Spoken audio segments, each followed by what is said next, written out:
Game after game, we try to challenge ourselves. For Detroit, we wanted to, first of all, to write a story that would be incredibly bending, which means the most non-linear story that we've ever created. And we wanted really the player to have the possibility to change the story, change his own journey. When you're writing at Quantic, you're writing for an interactive medium. You know, when you're working in television, you'll put a character in a difficult situation, and you as a writing team will argue about what would that character do. But ultimately, you have to decide what happens, and you just show the audience. What's interesting about interactive drama is you bring the player into that conversation, and it changes your job slightly as a writer, because your job is to provide a narrative context in which the player can write his own story. You're giving him this kind of narrative Lego that he's going to snap together into his own shape.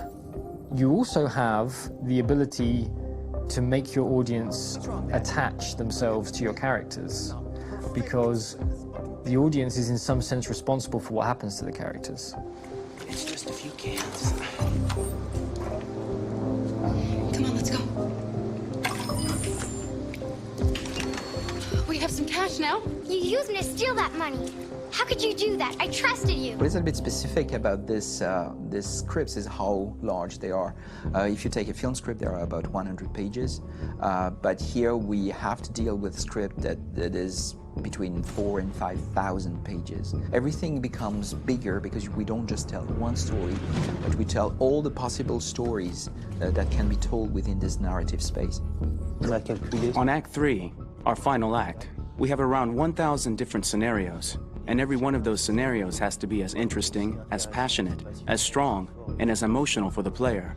We want every action that the player does, every interaction that is available to serve in telling the story, and help the player understand who his character is, and build that character moment to moment.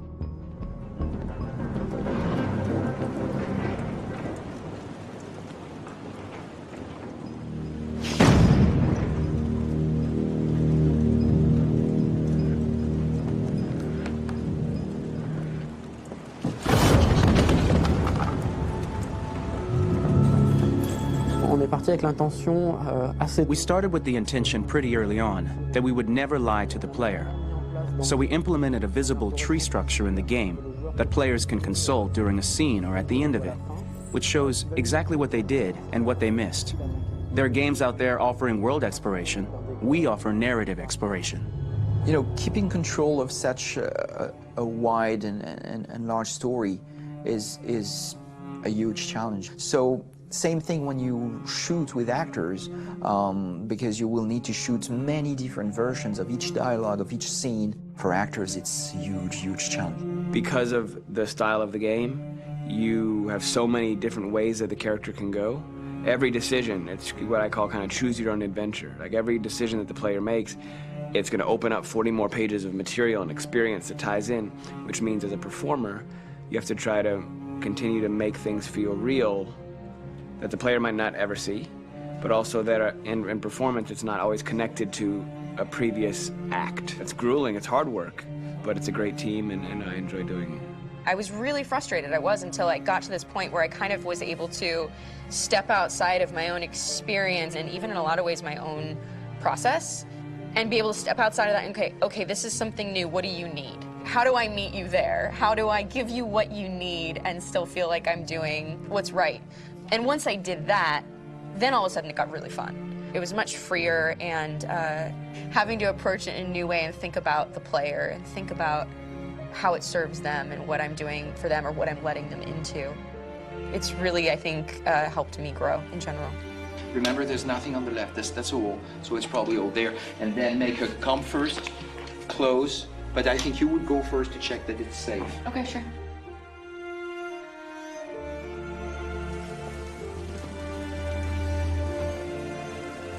The most enjoyable thing about working in performance capture on this kind of project is that if I shot a film, I would get to do one of these endings. I get to do so many different things as Connor. Your head goes all over the place because you're trying to keep track of basically 4 different storylines for each different response. What's the name of my dog? Buddy? Scout. I think it's Jack. I can't remember. So I worked with physicality a lot because it was a good way to anchor myself in these different rings of the tree as the story grows out. I know where that is physically in my body, and then I can switch more continually on set, and it'll be entirely up to the player to determine what order those things come out and what they look like from a distance. Like if you're playing through it, the culmination of all of that will be their version of Connor. I'm faster than you, and I don't feel pain. You don't stand a chance against me. Listen, asshole. If it was up to me, I'd throw the lot of you in a dumpster and light a match to it. Tourner les scènes d'action à... Shooting action scenes at Quantic Dream is a real challenge, because these are scenes where the storytelling has to continue. It's not an action scene just to have a dose of adrenaline. The stunts have huge consequences on the rest of the story. It's really a moment where we implicate the player and tell him that the choices he makes during an action scene will have a direct impact on the evolution of his story. Mon plus grand défi sur Détroit aurait... My biggest challenge on Detroit has been managing the large number of animations that we received from motion capture. Detroit features more than 37,000 animations, which is a huge amount to handle on a daily basis. Donc il faut prendre conscience que... You have to realize that the player, in his first playthrough, will miss certain scenes. This also means that we had to think of, conceive, and produce all the potential story paths. The characters' costumes, the places, day or night, the weather. Did the character get shot in the shoulder? Did he get injured? All this consistency forced us to produce a lot of graphic assets in order to, quite simply, allow the player to have true continuity throughout the story. Honestly, we were even surprised by the challenges that come with such a big tree structure, and we did our best to guarantee quality across all the game and make sure that whatever path you choose within this narrative space, you will have an equally good experience.